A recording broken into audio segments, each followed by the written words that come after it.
The second thing I thought was, it reminded me of being a kid and you got in trouble by your mum and you said, personally, I'm leaving. so I can't, but what I'm seeing is foolishness. How can you be so stupid? That's street mentality.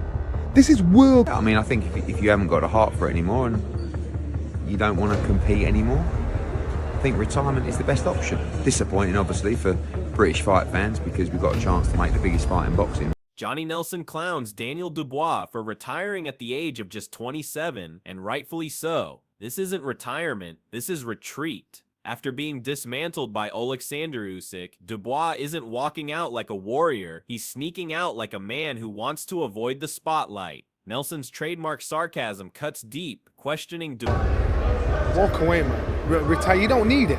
You don't need it. And if you are going to do it, make sure it's in your favor. Dubois' decision and mocking the entire situation. If you're going to quit, at least make it believable. Nelson brutally exposes Dubois, calling his so-called retirement nothing more than a stunt. He's clear and unapologetic. Dubois isn't done with boxing. He's playing games to inflict. Actually, Eddie Hearn had kind of called that a couple of weeks before. He said he's probably going to try and retire to bump the purse. Inflate his worth. To Nelson, this isn't courage, it's calculation, and the fans aren't buying it either. Eddie Hearn, who has never been shy with his opinions, lays it out bluntly. Retirement comes when the fight in you fades, he says, and in his eyes, Dubois doesn't have it anymore. He's slower, weaker, and clearly lacking the desire to fight on. Hearn makes it clear this isn't a retirement of choice. Time to retire when your physicalities change. Your punch resistance isn't as good. Maybe you're a bit slower. Maybe your desire's not there. It's the inevitable result of a fighter whose body and spirit already made that decision for him. After Usyk humbled him so decisively, this exit feels more like surrender than strategy. Carl Froch also weighs in, and true to form, doesn't pull any punches. He's not convinced this retirement is genuine at all. Froch calls Dubois' sudden announcement.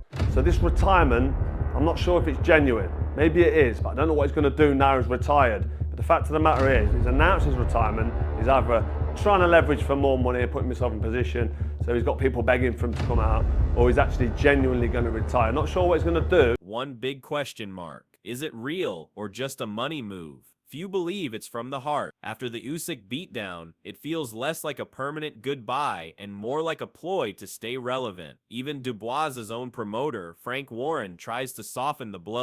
I'd lead that as a team to make it. I mean, he wasn't. I'd say to retire to somebody if he's taken a good hiding or taken a real good belting in there, but he did. But his words only underscore the truth. A good belting, that's exactly what Dubois took. When even the man who has backed you from the start hints that you were battered beyond repair, it's clear you're not retiring on your own terms. Usyk didn't just beat Dubois, he broke him. Derek Chisora is never one to mince words, and his reaction is pure frustration. He's baffled by the drama surrounding Dubois' announcement. On one hand, Dubois says he's done. On the other, he's teasing possible fights and making noise. Which one is it? Retired or restless? Chisora sees through the contradictions. If you're truly finished, why stir up noise and bait offers? Why keep throwing names around if you've supposedly stepped away for good? To Chisora, this isn't retirement, it's chaos. He's angry because the sport is being mocked. Fighters like him bled for boxing. For him to decide to say I'm leaving the game, it's hard, bro. So he has to come up with ways of just trying to annoy everybody. Offer me a fight, he says he's gonna fight for this and this. It's just crazy, but it is what it is. Shout out to Dubois, he believes, wants the applause of retirement without earning it. You can't play both sides. Either you're out or you still have something to prove. But you don't get both the sympathy of retirement and the payday of a return hype cycle. Chisora's message is clear. Pick a lane, Daniel, and mean it. Hearn circles back again, and while respectful, even he can't fully believe Dubois is really done. I doubt it. Hearn admits, a line that echoes what most fans feel. Dubois is dangling retirement like bait, hoping someone will offer him a lucrative comeback. It's a well-worn boxing trick. Claim you're walking away, stir up headlines, and wait for the biggest possible offer. But in Dubois' case, the strategy rings hollow. He didn't leave after a legendary run. He left after quitting in the ring again. 2 high-level losses, 2 moments of folding under fire. That's not the kind of exit that earns standing ovations. If anything, this retirement feels like a smokescreen, a way to hide the fact that Dubois' mental toughness is still in question. They will speak before the head of the fight. Obviously, a few words will be exchanged at the head-to-head tomorrow at the weigh-in, but anything that we can take out of it? Both guys calm, composed. I know, obviously, Usyk's a lunatic, but... Listen. AJ from day one, you don't do talking. Usyk don't really do talking. Clown. Hearn is diplomatic, but the undertone is obvious. Dubois wants to control the narrative after losing control in the ring. But Warren paints a different picture entirely, recalling the dressing room after the Usyk defeat. His voice sounds almost paternal as he describes the scene. Dubois is only 27, but youth doesn't erase the reality of what happened. What Dubois showed against Usyk wasn't just a gap in skill, it was a collapse in spirit, and no amount of age or physical prime can mask that. Warren is holding out hope, but he knows you can't teach heart. You either rise when the going gets tough, or you sit down like Dubois did. The silence in the dressing room after such a defeat is deafening, not just because of the loss, but because of the way it happened. Warren hints at a comeback, but comeback from what? Physical injuries can heal. Mental scars, especially in a sport as brutal as boxing, don't just vanish. And the fans aren't buying the age excuse either. At 27, most fighters are entering their prime. Dubois...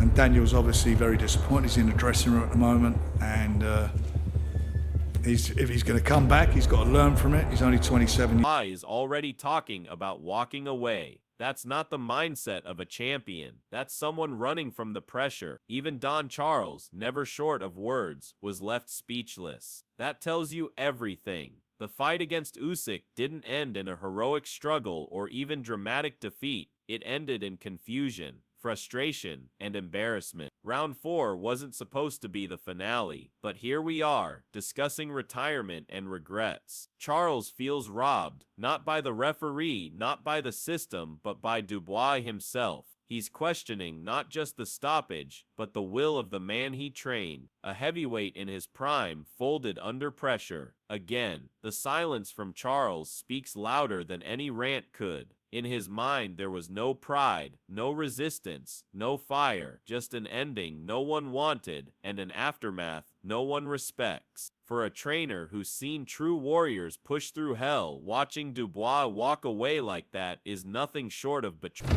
I'm speechless. I usually got a lot to say. I'm speechless. The fight ended in round 4, and we got conned out of it. Betrayal. You're trained to go out on your shield, not to calmly walk to the corner while the bell is still ringing. This wasn't just a loss, it was an insult to every fighter who refuses to quit. And when the criticism comes from your own blood, it hits even harder. Caroline Dubois, Daniel's sister, didn't hold back. She called her brother a disgrace, and not out of anger alone, but because she's seen firsthand how he crumbled. She watched him prepare, train, and suffer in the gym, and yet, when it mattered most, he folded. Caroline's words sting because they echo what so many in the boxing world are thinking, but won't say out loud. This isn't about ability, it's about heart. She's watched Daniel fold under fire twice now. First against Joe Joyce, now against Usyk. That word, disgrace, lands like a knockout. Fans who paid to see a war feel the same. They wanted to see a fighter who would rise in adversity, not wave the white flag. When your own family... There's no pretend, the man is supremely talented, but time and season is everything in the sport and... questions your character. How can you call it a retirement? This isn't walking away with dignity, it's being disowned by the sport and your own legacy. Dave Allen, known for his brutal honesty, says it plainly. Dubois quit, and Allen doesn't stop there. He mocks Daniel, calling himself the chairman of the quit committee. That says it all. There was no stagger, no attempt to rise, no sign of a man willing to keep fighting. Dubois calmly got up at the count of 10 and walked to his corner like he was heading to the locker room. That image speaks volumes. The punch didn't knock him unconscious. It knocked out his will to continue. Allen has fought killers. He's taken savage punishment and kept going, so he knows the difference between being beaten and choosing to quit. And in his mind, Dubois made a decision not to fight, not to risk, but to walk away. That's unforgivable for a heavyweight who's supposed to embody. Dubois got up at the count of 10 and he walked straight past Usyk, straight to the corner. He was completely fine. I think, and you know what, it's horrific to say I've quit. It's not horrific to say I'm quit. I'm chairman of the quit committee. I'm top quitter, I guess.